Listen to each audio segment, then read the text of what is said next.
Hey, so thank you for tuning in to Jump Into the Bit. I'm Kyle Edwards, of course, and back for another episode. Appreciate you tuning in. So we're gonna take a look back at Week 9 in the NFL, as I normally do midweek before we get to Thursday Night Football. Look back last Thursday, Sunday action, past Monday. Give you kind of a key stat or something I noticed from the game that led to the, change in the game that led to that team winning, as well as going over my picks that I made for each game, see how well I did with those. So, cover all that this episode. And once again, when I do talk about my picks I made, I pick against the spread. I don't just pick the winner, but I pick which team will cover. I usually explain it, before I do it, but picking against the spread, if you don't know, when you look at any matchup, Sportsbook assigns a point value to each team. One team is minus a number, that's your favorite. The other team is plus that same number, that's your underdog. So by me picking a team, I'm picking them to cover based off of that number. So if I pick the favorite, that means they have to win by more than that number. Because if they hit that number exactly, they didn't cover. It's just a push or a tie. If I pick the underdog, then of course if the underdog wins, they cover. But if they lose, they can't lose by more than that number. So very quick explanation of what the spread is. So coming into this past week, I was, 60, 59, and 2. So that's about 50.4%. Still, the goal is to be like around 60. And I'm starting to figure out it's going to be tough, but still going to push forward with it. I would say like on the low end, can't be below 500. So I'm very close to the line there. If I finish the year like 55, I'll be fine with that. Have been keeping track of underdogs because it seems like this year I've been doing pretty well picking underdogs. So I'm 23, 17, and 1, which is a little over 57%. Last week I did go 6, 8, and 1, so I went under 500 last week. So took a bit of a step back. But now let's look at this current week we just had. So when I talk about last week, that was week 8. I went 6, 8, and 1. So let's see how I did week 9. So of course, we'll start with a Thursday night game. And when I do let you know the pick, if you hear this, that means I got it wrong. You hear this, it means I got it right. So let's go ahead and get started with the pick segment. So Thursday night game, we had Jets-Colts. The line on this game was 10. So I took the Colts minus 10 points. The Colts ended up getting the win 45-30. It was a pretty entertaining game. The key here was the ability of the Colts to run the ball, which is clearly their recipe for success, as we saw Jonathan Taylor have a great game, 19 for 172, and also Nyheim Hines had 6 carries for 74, so very productive between those two. And as a total, Indy was 30 carries, 260 yards. Not going to say they're going to get over 200 yards a game, but that's incredible. And it takes a lot of pressure off Carson Wentz, who had a good game as well. 22 of 30, 272, 3 touchdowns. So if they can get that kind of, they get that kind of balance with 272 passing, 260 running the ball, they're tough. Now, with the Colts, you do want to see them do this against a good team, because their 4 wins so far this year have been against pretty bad teams. And the 5 losses have been against, you could say, playoff-bound teams. But great game for them. And then in the losing effort, we saw week 8 hero for the Jets. So Mike White get hurt. They had to go to Josh Johnson. He came in. He put up over 300 yards, 3 touchdowns and a pick. But it wasn't enough to knock off the Colts. So, like I said, final score was 45-30. And the Colts improved to 4-5. Jets fall to 2-6. So let's go ahead and take a look at the next matchup, which was Cleveland against Cincinnati. Coming into this game, the line was 2.5. I took Cleveland plus the 2.5, so I went with the underdog in this matchup. And the Browns were able to get the win, 41-16. So, go there. And the key in this game was, I guess the running game, we'll say. More specifically, Nick Chubb. He had 14 carries, 137 yards. That's almost 10 yards a carry.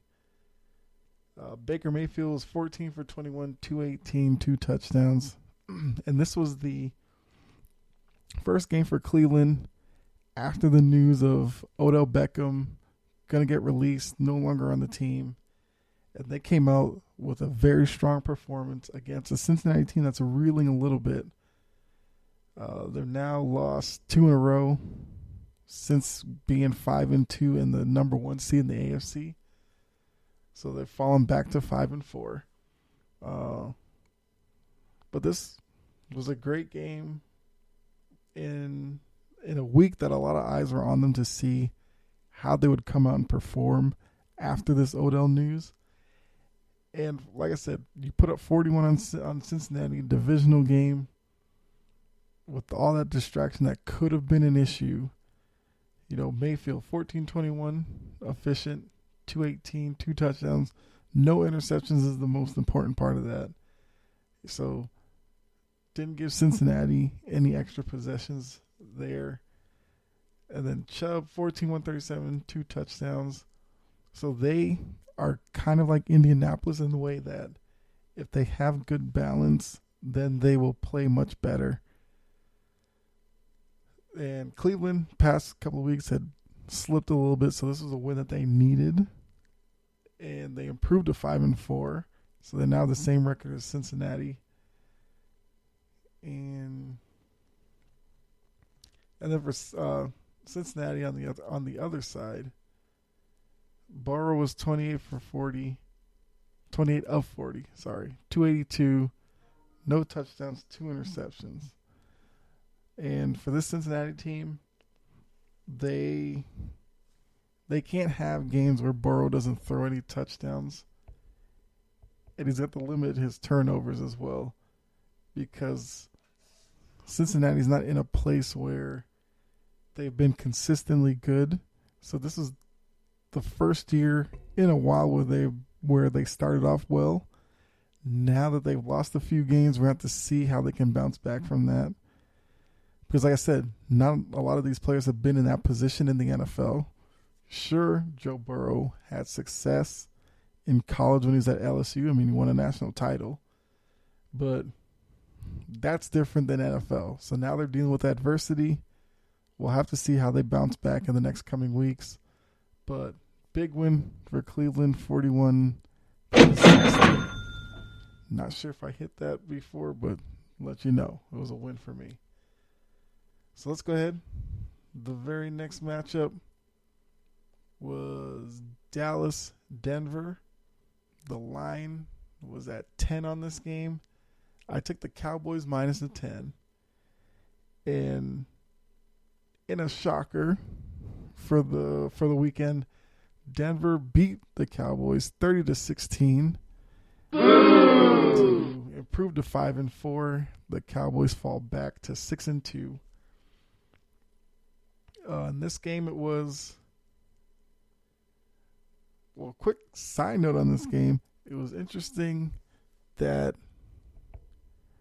there were like empty seats at Cowboy Stadium. Well, what's it called? It's like AT&T or something. We'll just call it Cowboy Stadium. Empty seats there. Seemed like there was a large contingent of Broncos fans there. It was seemed a little odd to me because I thought all these years of the Cowboys that you hear about them being a Super Bowl contender, all this hype, they were 6-1 coming into this game. I kind of assumed that it would be hard to get a ticket to a Cowboys game. So just some oddity with this one, but the key for Denver was ball control because they came into this game with a clear game plan in establishing the run. That way you can keep Dallas's offense, which has the ability to be high-powered off the field. And it worked for them. They ran the ball 41 times, so that's a lot for 190. So that's just a little bit under 5 yards a carry. And if you're doing that, you're putting yourself in great short yardage situations on second down or third down. And with this offense that Denver has and Bridgewater, who's very effective and usually can make the right throw. He doesn't necessarily have to push the ball downfield, but he can work really well in the short intermediate game. So I think short game they call like within 5 yards of the line of scrimmage. Intermediate, I believe, is like in that 10 to 12 yard area. And then like 15 plus they call downfield or something like that. But Bridgewater's pretty good in that intermediate area. So he went 19 for 28, 249 with a touchdown, no interceptions. And like I said, when you have the running game going for 41 and 190, you don't need Bridgewater to put up crazy numbers. And once again, this is another team like Indy, like Cleveland, where if they can get their run game established first, it helps their quarterback even more. And that's their recipe for success as well. And Denver was able to do that in this game. Then on the other side for the Cowboys, Denver's defense did have a lot to do with Dallas only putting up 16 points, of course. They did. Denver picked off Prescott once. He was 19 for 39 for 232 with 2 touchdowns and a pick. And held Dallas's running game to 16 carries, 78 yards, which, it's good in terms of yards per attempt, but I think when Dallas is right, they would have more than 16 yards a carry. Not 16 yards a carry, but more than 16 carries in a game. So the fact that Denver was able to get up early made Dallas one-dimensional. And if you can do that with Dallas, you have a better chance of winning. So once again, Denver wins 30-16. Denver 5-4. Cowboys are 6-2. Go ahead to the next game, which was Dolphins-Texans. Line in this one was 5.5. I took the Dolphins minus the 5.5. And in a very low-scoring game, which it was 2 1-7 teams coming into this, so wasn't expecting the greatest of games. The Dolphins end up winning 17-19 to get their second win of the year. So they're 2-7. The Texans fall to 1-8. No Tua in this game as he was hurt. So we saw Jacoby Brissett, who went 26 for 43, 244, touchdown, 2 interceptions. And then running the ball, it was just 25 carries, 47 yards, so non-existent running game. And with Miami, they're a team that I was really struggling this year, but going up against another struggling team, they were able to win it. Like I said, low scoring 17 and 19. It was good to see for Houston Tyrod Taylor back after he'd been out for, it seemed like at least like 5 weeks, it seemed like. And he was 24 for 43, 240, 3 interceptions.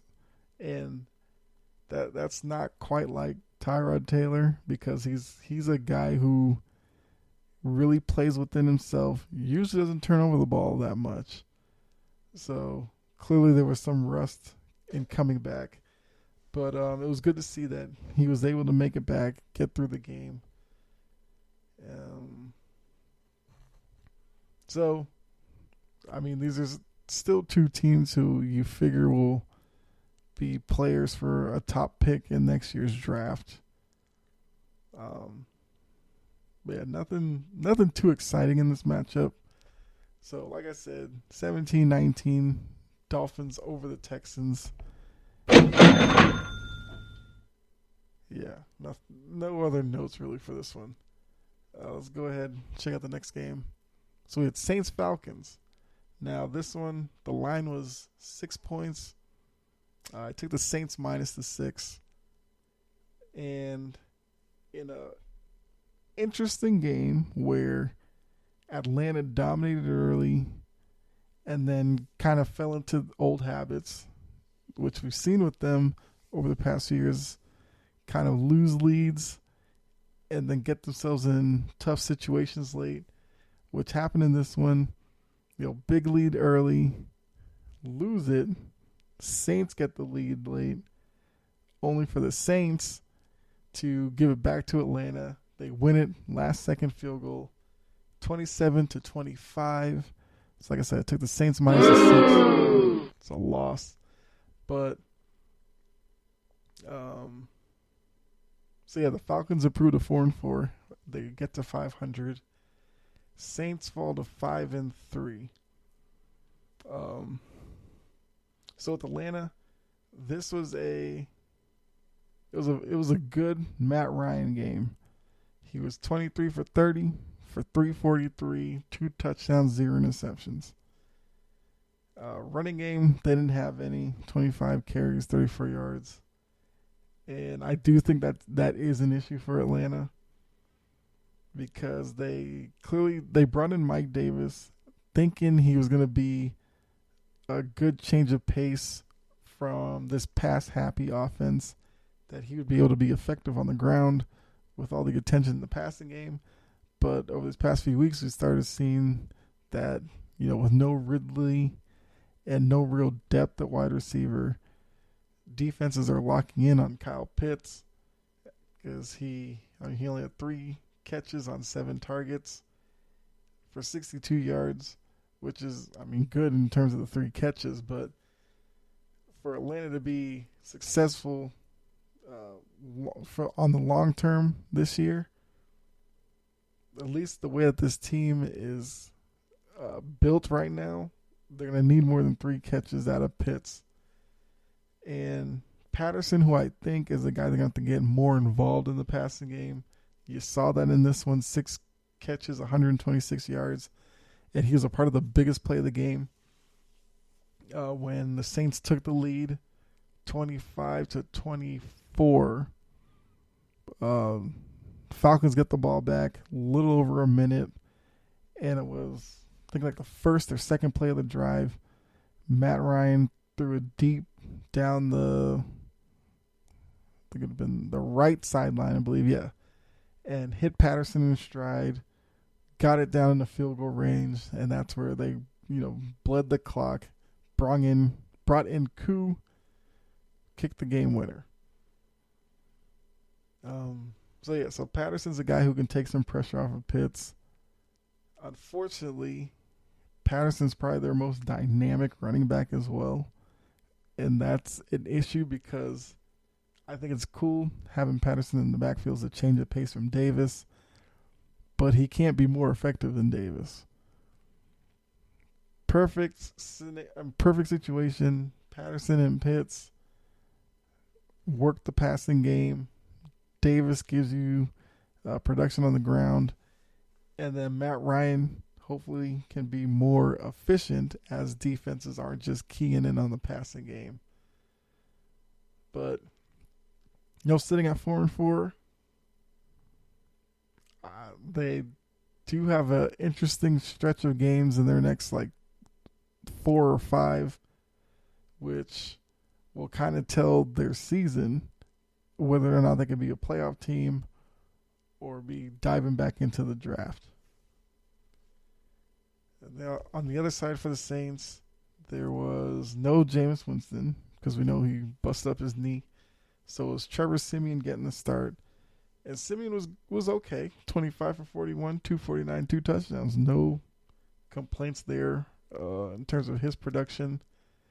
The run game was 25 carries, 109 yards. That's over 4 yards a carry. So that's good. And for the Saints, based on them getting the lead late, it's probably a game they should have won because on that play to Patterson, the corner, I don't know what he was really doing. Seemed like he got caught ball watching, lost track of where Patterson was, and Patterson was able to get behind him. So if he plays the ball better, we're probably talking about a Saints win right now. But, that close games like that, it's a game of inches. Atlanta just came out on top in this one. I think, it was basically Simeon and Kamara. That's what the Saints offense was basically in this game. But, yeah, they come up short in a chance to get first place in the NFC South. Because if they had won, they would have tied the Bucs record, who were on the bye. But the Saints, after their win, it was week 8. It wasn't, it was just before this one. Week 8 win over the Bucs would have had the tiebreaker. So they missed their chance to be in first place. But yeah, the NFC South is clearly wide open. You expect the Bucs to win it, but between Atlanta, the Saints, and even Carolina, I guess if they figure it out, those 3 teams could be fighting for playoff spots. But it'd be interesting to see how that all shakes out in that division. But let's go ahead and get to the next game. Raiders-Giants. Line on this one was 3. I took the Raiders -3 in this one. And the Giants got this win 23-16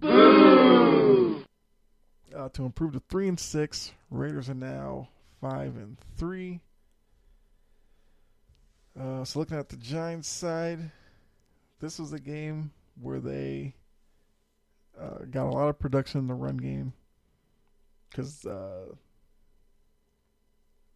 was Jones. Yeah, Jones, the quarterback, Daniel Jones was 15-20 for 110 yards, 1 touchdown. Yeah, it's not exactly the greatest production. But in this game, it was enough. No turnovers was big. They relied heavily on their run game. 31 carries, 149 yards. Basically 5 yards a carry. And I think it's Devontae Booker. Yes.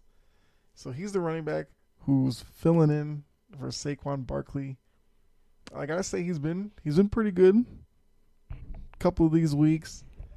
And it's good to see because he was 21 carries, 99 yards. So just shy of 100 yards, but over 4.5 yards a carry, almost 5. So he's productive. And you see a lot of times with the Giants, they get in trouble when the run game's ineffective and you're putting too much on Daniel Jones. That's when he makes mistakes, either taking unnecessary sacks, throwing unnecessary passes in traffic, getting interceptions and all that.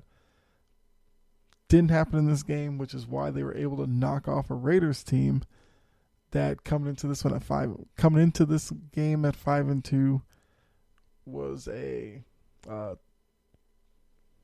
top team in the AFC.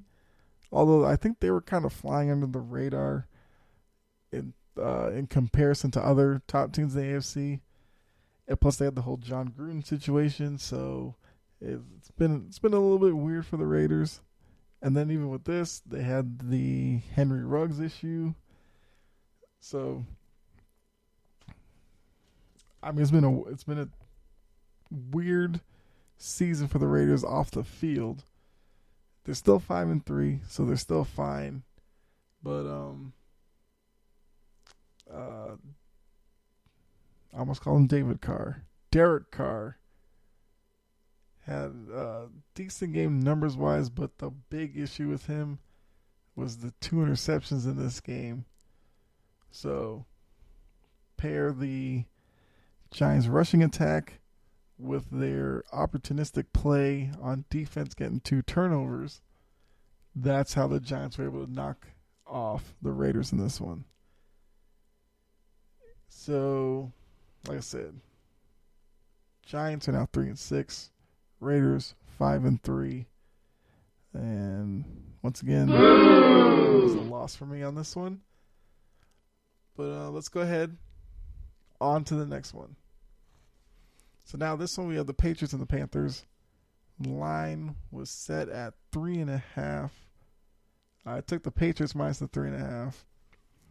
I think a lot of people were looking at this game as maybe a trap game, as I guess the Patriots could look past Carolina, who's definitely struggling, and look ahead to Cleveland, which would be a matchup between 2 teams fighting for a playoff spot.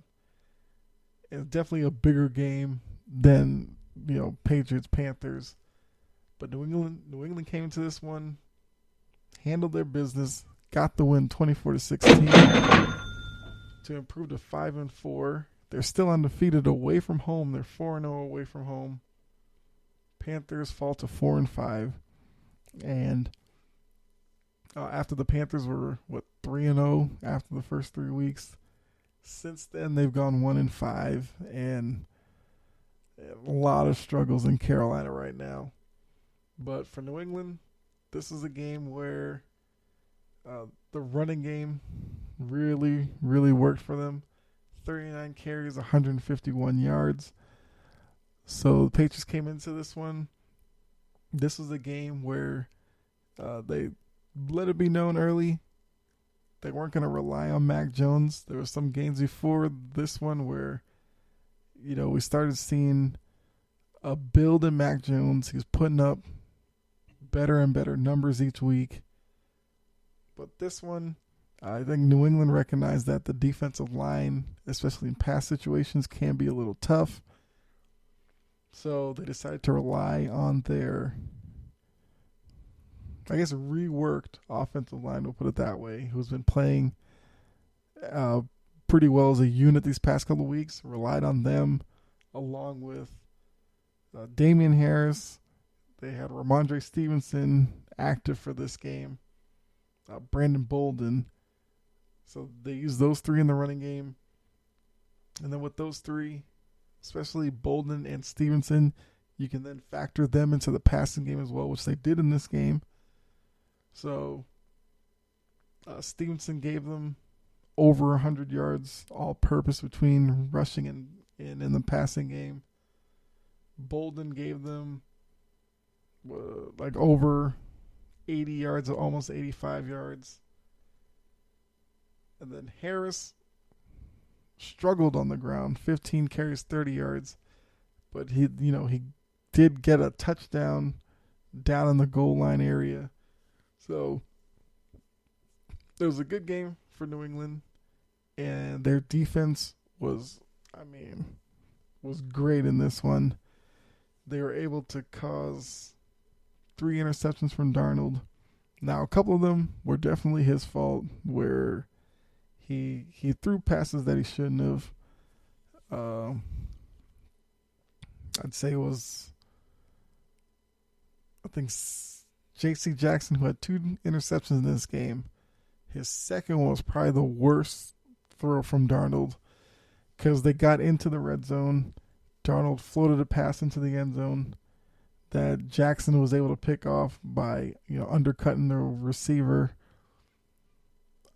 His first interception was a pick 6, which I think was about 85 yards.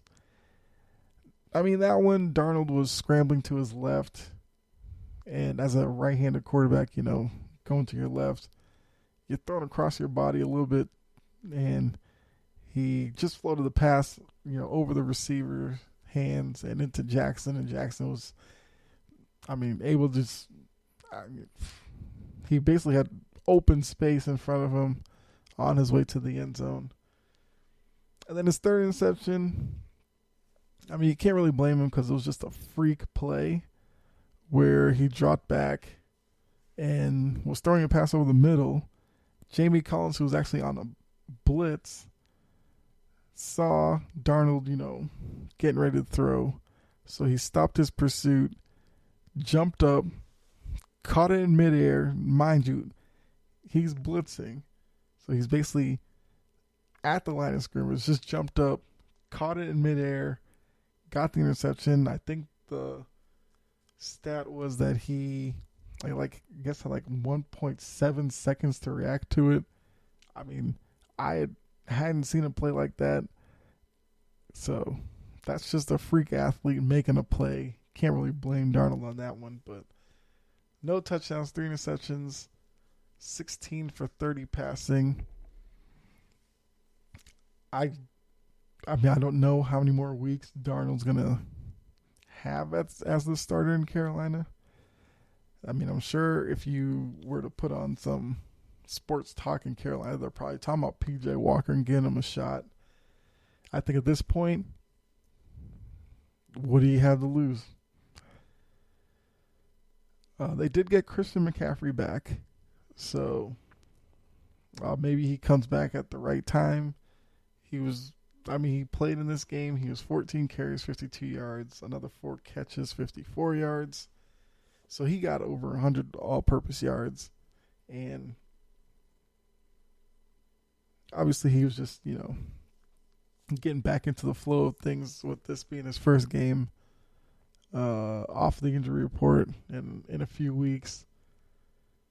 So we'll see that as he gets his legs more and more under him, are they able to get back to some of their success from earlier in the year? We'll have to see. But like I said, 24-6, New England. Patriots are now 5-4. Panthers 4-5. And like I said, took -3.5. Once again, it was a win. And go ahead. On to the next matchup, which was Buffalo and Jacksonville. So the line on this one was 14.5. Big line. And I took the Bills minus the 14.5. Of course, going against Jacksonville. Jacksonville's one of those teams that you usually just pick the other team, no matter what the line is. But in a very low-scoring game, shocker, you might say, Jacksonville wins this one 9-6. So, and even though Buffalo lost, this is clearly more about Buffalo than it is about Jacksonville. Jacksonville improves to 2-6, so good they got their second win of the year.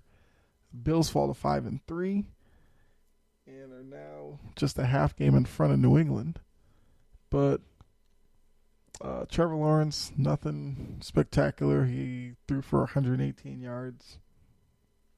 Okay. Running game, 27 for 79, less than 4 yards a carry. Nothing special there. I think if you look at this game, it was just a game of missed opportunities and a struggling Bills team, because we've seen this a couple of times this year already. We saw them, I think they struggled with the Jets. They struggled for about 2.5 quarters with the Dolphins a couple weeks ago.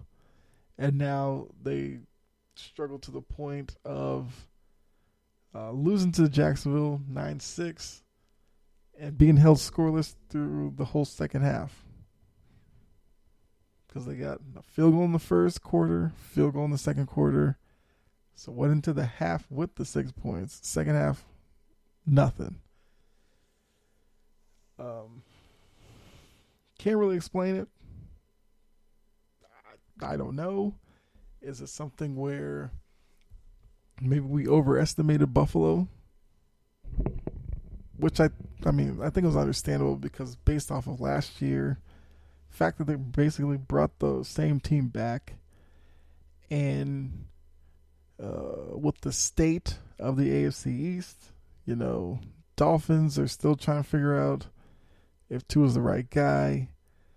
The Jets were starting a rookie quarterback in Zach Wilson. Patriots, rookie quarterback in Mac Jones. So Buffalo's clearly the team that had the most continuity in that division. So it seemed like it was a foregone conclusion that they were just going to run away with it, blow out teams like Jacksonville along the way. But as we said, like I said, a few seconds ago, Buffalo's done this a couple times this year. So it wasn't completely surprising, but it was still surprising because it was Jacksonville.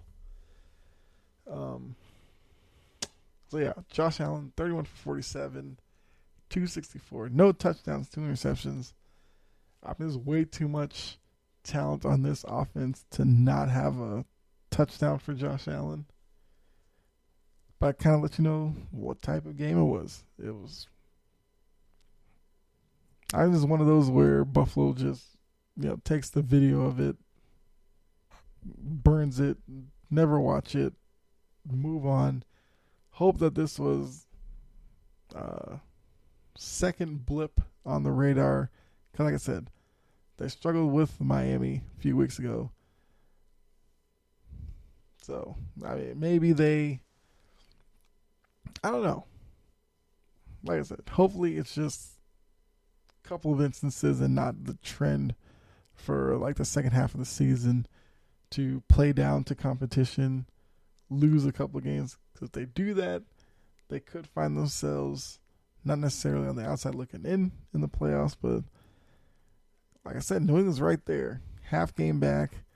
New England has few winnable games in their next like 3 or 4. What once was a locked up division for Buffalo, at least in many people's eyes, has definitely tightened up a lot more recently. So now they're in a fight with New England. And they still have their 2 games with New England coming up. So the division is still right there in front of them. And we'll have to see if they can regain, that efficiency, that effectiveness that they had earlier in the year, that have kind of somehow gotten away from it the past couple of weeks. But like I said, 9-6 Jaguars win. Let's go ahead and move to the next matchup. Baltimore and Minnesota. So the line in this game was 6. I took Baltimore minus the 6. Another game with Baltimore. We've seen like 3 or 4 of these already this year. Comes down to a tight finish. In this game, it was 34-31 in overtime. Baltimore over the Vikings. Baltimore had a late touchdown lead in the fourth quarter, but weren't able to hold on as the Vikings got a late touchdown to force overtime. And then in overtime, I believe the Ravens started with the ball, failed on their first possession, gave it to Minnesota.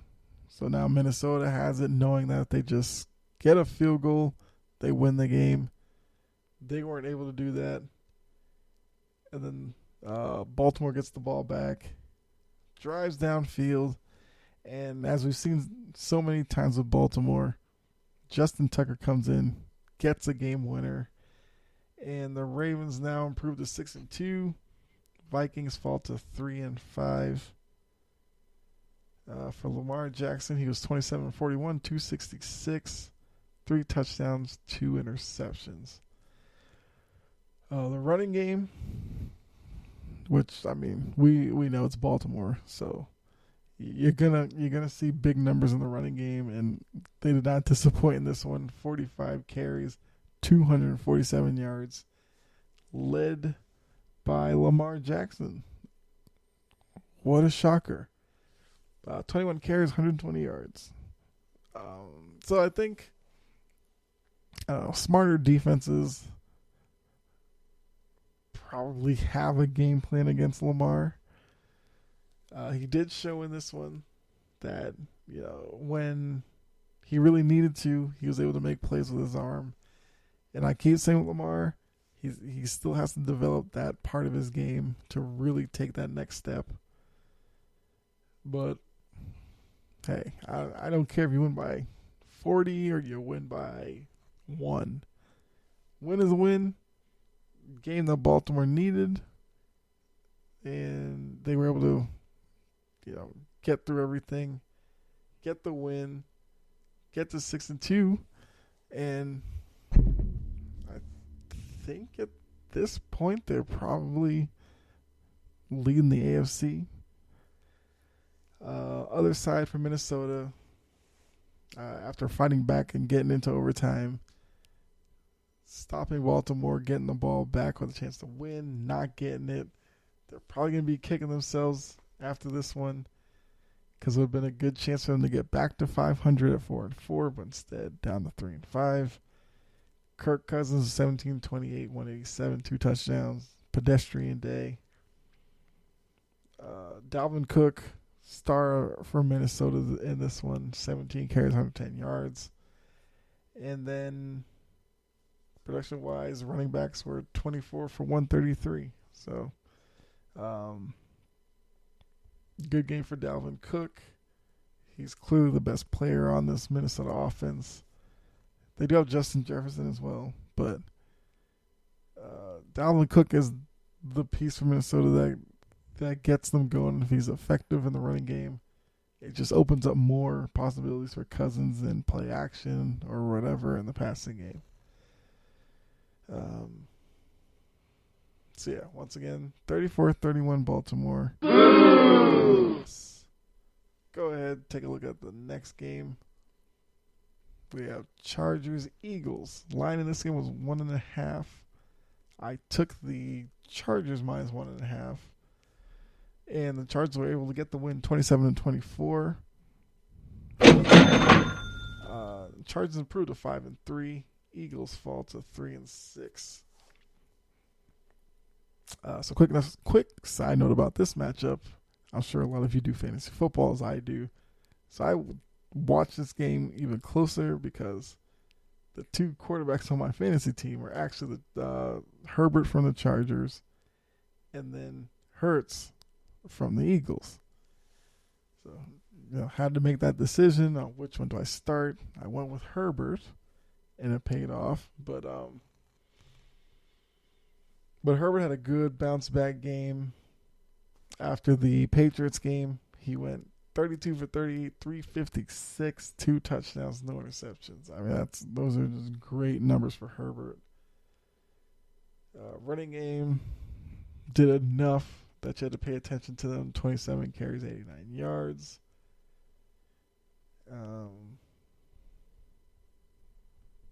Yeah, so it was like I said, for the Chargers, it was a get-right game. They're now 5-3, which, like I said, puts them right in the middle of things in the AFC West. And Eagles 3-6, still looking for their first win at home. And for the Eagles, they were able to get their running game going, and this was something that we saw the Patriots do on the Chargers. So now, second week in a row, Chargers run defense gave up, good chunky yards. Philadelphia, 39 carries, 176 yards. So, yeah, that's a lot there. And we'll have to see, can the Chargers fix that in the second part of the year? Because if they're able to, then I think the Chargers have a very high ceiling. Because when you come to the playoff time, that's where the game seems like a little more physical. It's played a little slower. There's a little bit more of an emphasis on run games. Because, of course, if you're able to eat up clock while putting points on the board, then you're doing well for yourself. Because with the added pressure of the playoffs, teams get down early or at the half or whatever, and you start seeing them pressing in the second half. So it was definitely a win that the Chargers needed. And, Herbert looked like Herbert. So that's all you're looking for. For the Eagles, man, nothing really necessary to talk about there. Once again, so it was the -1.5. Yes. 7-24 Chargers. Very next game we had was the Chiefs-Packers. Line on this one was 7. So we got to see Jordan Love in this game. As there was no Aaron Rodgers, we know why. Quick note. We'll do an episode in the next coming days where I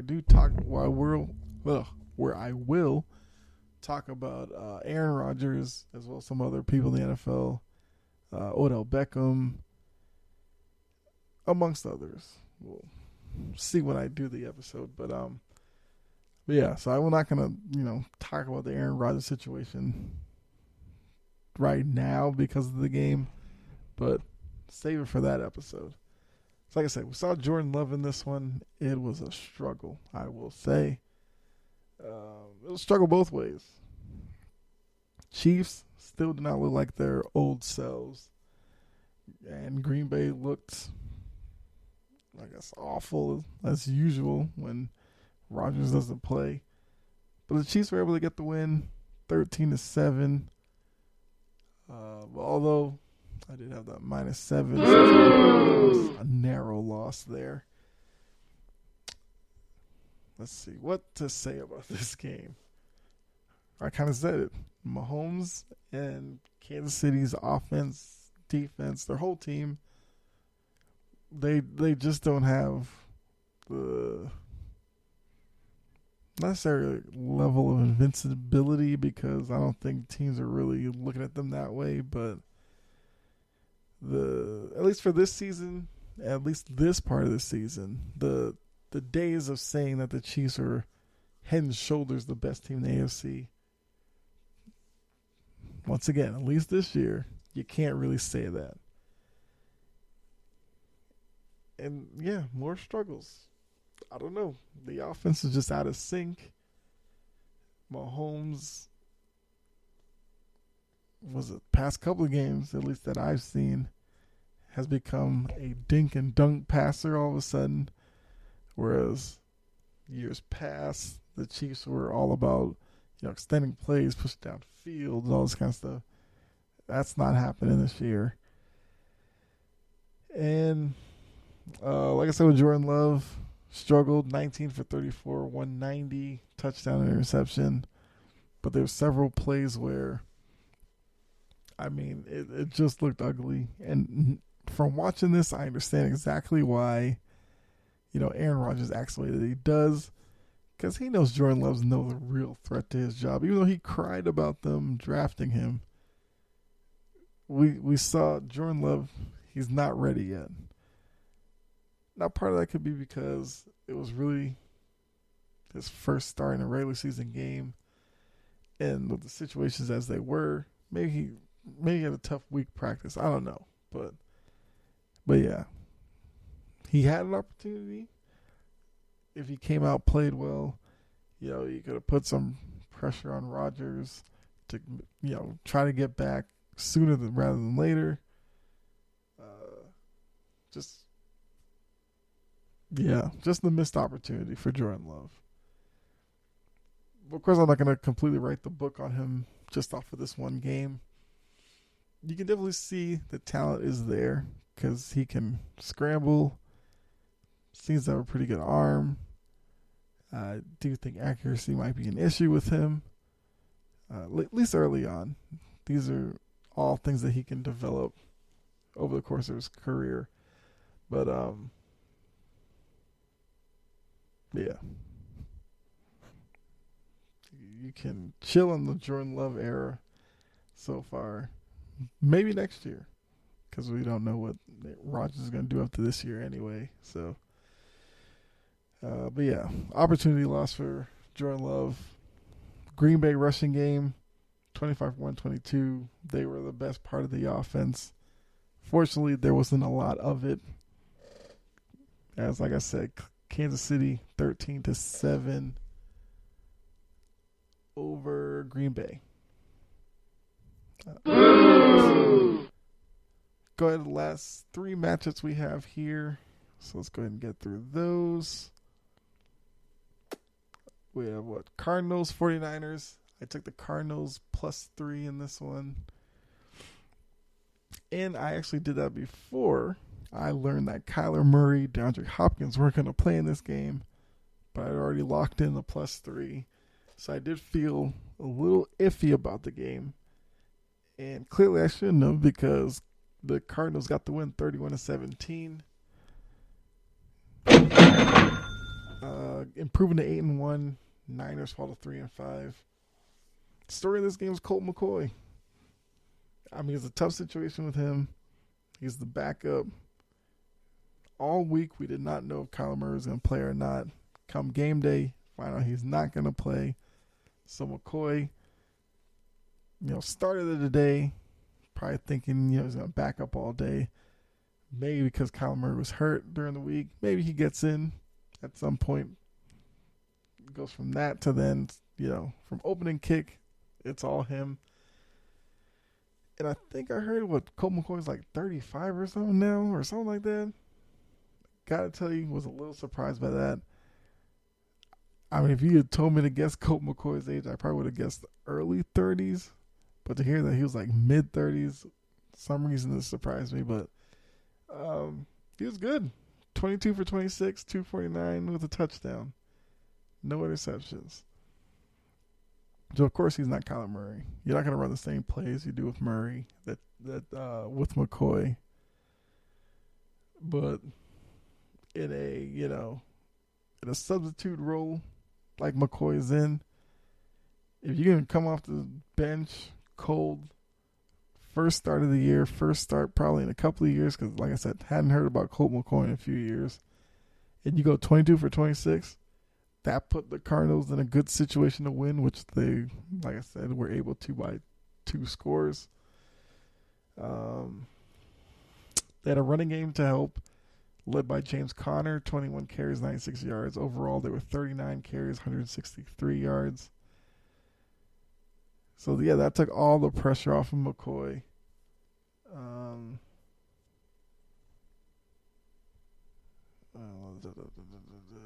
Yeah, and I guess one last thing with the Cardinals. I don't think it's like an extended issue for Murray. At least for me. I'm expecting there's a better chance that he plays next week. Definitely something to, keep track of if he does miss next week as well. Maybe you start wondering, but I think he'll be back. For the Niners, I guess just another story in a up and down, weird kind of year for San Francisco. Let's see. Garoppolo 20 for 40, 326, 2 touchdowns, 1 interception. It's not a bad day, to be honest with you. But just wasn't enough on this day. And especially going up against Colt McCoy, the opportunity was there to get a big win in the division. But instead, it's going to be a tough loss. And a loss like this is something that could linger into next week and lead to a slow start. Of course, the 49ers are kind of running out of time here. Going into the second half, 3-5. Especially in the NFC, it's looking like you probably have to get to, I think if you get to 9 wins, you could probably get into the playoffs.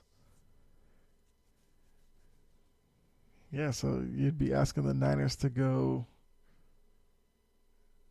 6-3 at least to get to 9 wins, which is definitely possible. I do think that the 49ers got some people back in this game. So maybe they'll start to play a little better in the second half of the season, see if they can salvage, make up for the struggles in the first half of the year, get back into playoff contention.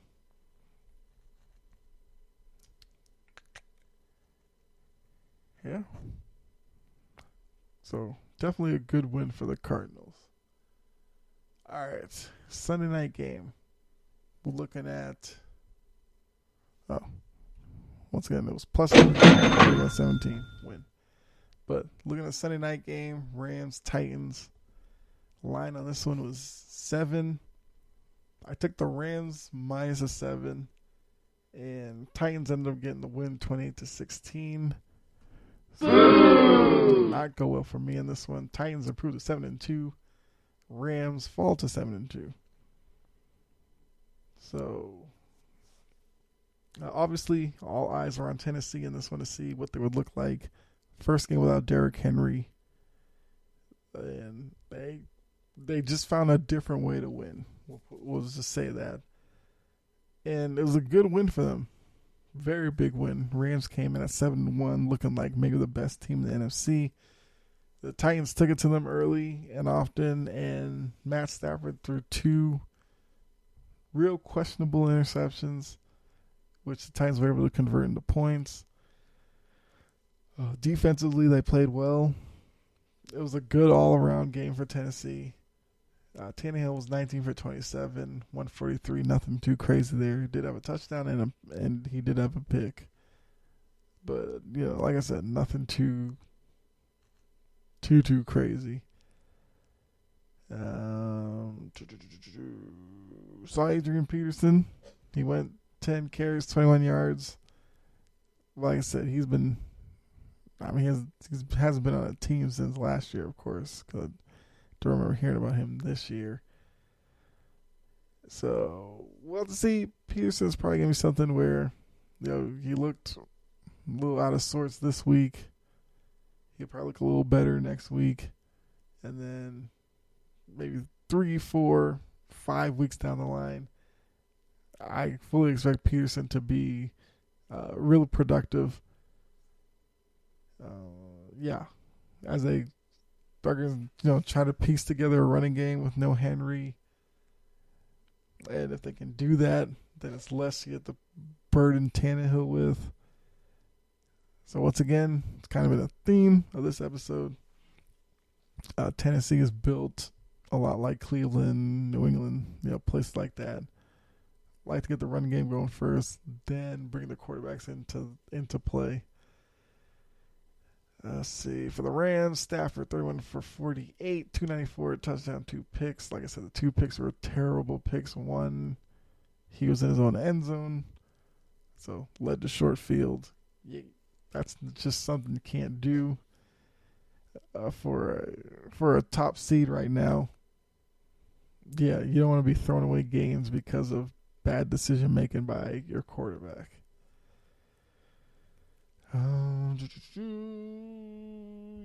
Running game was okay. Yeah, over 4.5 yards a carry. That's good. But yeah, the Rams dropped this one. Titans get a big win, and I believe at this point the Titans are now the new number 1 in the AFC. So if they can hold on to that, they'd be set. But yeah, let's go ahead. Very last game, Monday night game. I'm sure a lot of you heard by now. Very interesting sequence of plays in this game. But I took the Steelers minus a 6.5 in this one. Steelers did get the win, but it was 29-27. So not a wide enough margin. Steelers improved to 5-3. Bears fall to 3-6. This was a game where just watching it, you could probably say that the Bears deserved to win this game. Justin Fields 17 for 29 for 291, touchdown and pick. But I mean, I could argue with you that it seemed like Fields had his best game as a pro. So the thing's gonna be: is this a trend now? Can he consistently make plays with his legs as well as in the passing game, and try to get some wins for the Bears? Let's see. Montgomery was good in this game. Part of a rushing attack of 26 carries, 136 yards. And for Pittsburgh, let's see, Roethlisberger 21 for 30, 205, 2 touchdowns. So for Pittsburgh, it seemed like for the first 3 quarters or so, they had a set game plan. Establish the run, keep Ben on short passes, you'll be fine. For some reason, there was like a maybe 2-series stretch where it seemed like all of a sudden Pittsburgh went away from the running game and just wanted to put the ball in Roethlisberger's hand. And I think when they made that change for a little bit in the fourth, that's when Chicago made their run and, made the game a lot closer than it should have been. So, could be an issue for Pittsburgh going forward. They need to realize that Roethlisberger isn't that guy anymore. Stick to establishing Harris early, then bring in Big Ben later on to run some play action, run some bootleg stuff like that.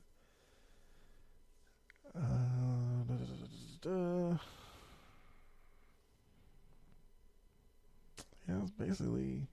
Oh yeah, so the play in question I'm talking about was the sack by Cassius Marsh. Gets the Fields, does this spinning back kick or something. Pretty impressive. I got to give him that. But then he started going towards the Pittsburgh sideline, staring him down, all this kind of stuff, blah, blah, blah. Going back to Pittsburgh's bench. Wait, how did it go? No, Cassius Marsh is on the Bears. Sorry. Marsh made a sack. Yes, he sacked Roethlisberger. Sorry, had that completely backwards. Sacked Roethlisberger, forced the 4th down, and it's supposed to be a punt, blah, blah, blah. But he makes the tackle. He does a spinning back kick. Then he stares at Pittsburgh's bench because he's a former Steeler. Which, once he did that, I kind of knew it was coming because, the spinning back kick, fine. But then it was like he was just staying out in the field, staring guys down and all this kind of stuff. And you started seeing the referee reaching for his side, threw the flag. And then as Marsh was going back to the Bears sideline, seemed like he got close to the ref.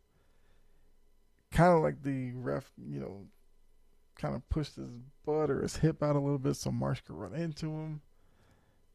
Don't know if that's what the flag was for, but if it was, then that's terrible. But did make you think about the whole taunting rule and all that kind of stuff. We heard from Tomlin. He said he likes it. It's something that needs to be taken from the game. He's also on the competition committee, so obviously he's going to say that. So really quickly for me, as we're getting towards the end of the episode here, I understand the point of the taunting emphasis. I do. I really do. I understand what the NFL is trying to do, and I get it. Because on this play, kind of was your great example of what the taunting emphasis is all about. Marsh makes a great play. NFL's a game. You play on emotion. Understood.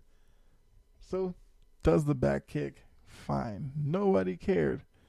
If he did that, went to the sideline, perfectly fine. They get the punt. Who knows where we are today? Although I think if they got the ball, Fields probably would have let him down to at least get 3. So I think they would have been fine. But yeah, call comes back, 15-yard penalty. They get new downs. So the spinning back kick, fine. It's the fact that he stayed out on the field. He was out there for a good while, just staring down, going towards Pittsburgh's bench. I feel like that's where it's like, okay, you had your little moment, did your thing, but then Marsh wanted to extend it even further, and I think that's where the taunting came in. Now, I get it. It's perfect world, you know. Players make a great play. They'd be given free reign to do everything for as long as they want. Perfect world, of course. Here, real world situation. Like I said, understand the taunting emphasis. I'm okay with it. Certain situations, I have seen some things where, a player makes a play, they celebrate, they do one thing, and then a flag's coming out for taunting. So unless that player is directly directing it towards the opposition, I think you're fine. And that's what I'm saying with Marsh, because it turned into something of him between Pittsburgh sideline. I think that's where he got in trouble and the flag came out. So I just want to say that really quickly about the whole taunting thing, because it was on full display in this matchup. Because a lot of people are looking at that play as a reason why Chicago lost. Far from it. Chicago was very careless defensively, showed little discipline. They had numerous lining up in the neutral zone penalties. Was it neutral zone infractions? All that kind of stuff, which killed them on a few defensive drives in the fourth quarter. So that's what lost them the game, not the Marsh play. The Marsh play, you could say, part of the issue, but no, there was so much that happened before that led to Chicago losing. So there you are. That's the full slate of Week 8. Let's go ahead real quickly. Look at the that's Week 9 that we just went through. So let's take a look at Week 10, the Thursday night game. Because like I said, with this one, end the episode by looking forward to Thursday night football game. My pick there. This will be the first pick for Week 10. We have Baltimore and Miami. The line is set at 7.5. So it's a short week, but I'm going to take the Ravens minus 7.5 here. As we said already, Dolphins aren't a good football team.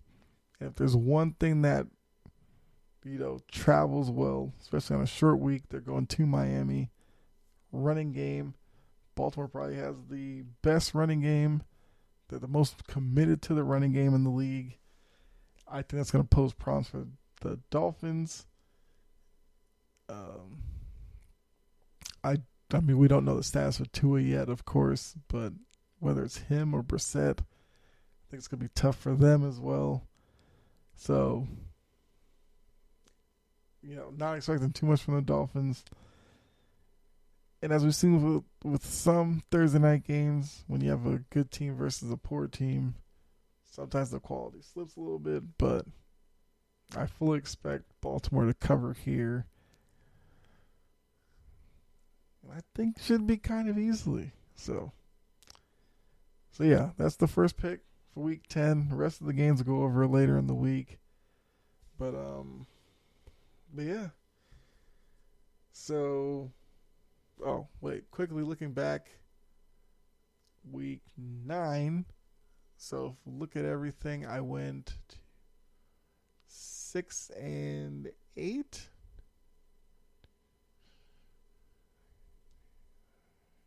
Yes, 6-8. So that's another tough week. So I back up a 6-8-1 week with a 6-8 week. Yikes. Ugh. So that means we fall to 66, 67-2. Yeah. So we're now back under 500. So hopefully week 10 we can turn around this mini slump that I'm in with picks. But hey, that was another pick segment. And yeah, nothing else for you on this episode. So we'll go ahead and wrap it up here.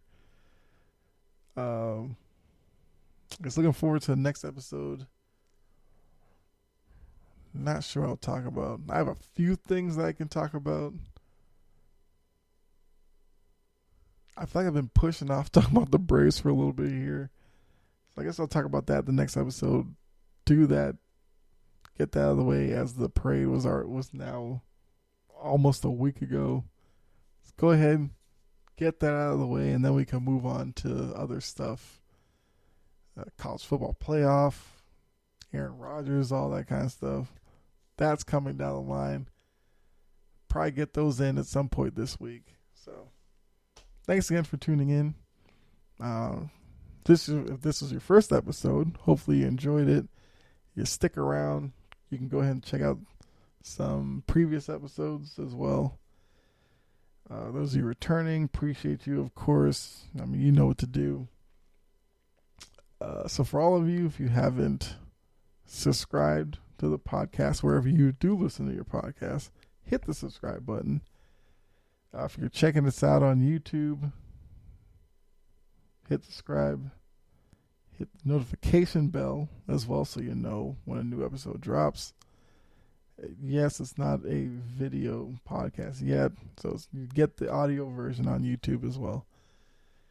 Follow me at Chompin' Podcast.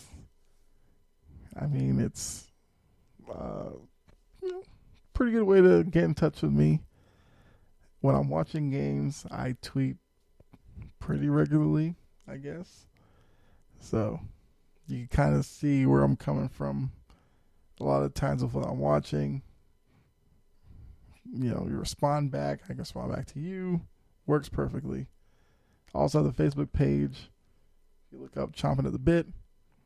Find the Facebook page there. You can like there and gain access to the episodes there as well. So, available everywhere. However you like listening to these. You can, like, subscribe, follow, leave a comment or review, whatever. Even if you don't like the show, leave a review and tell me what you don't like about it. So yeah, that's my little spiel there. But leave you with this. Be safe out there. God bless. Catch you next episode. All right, I'm out.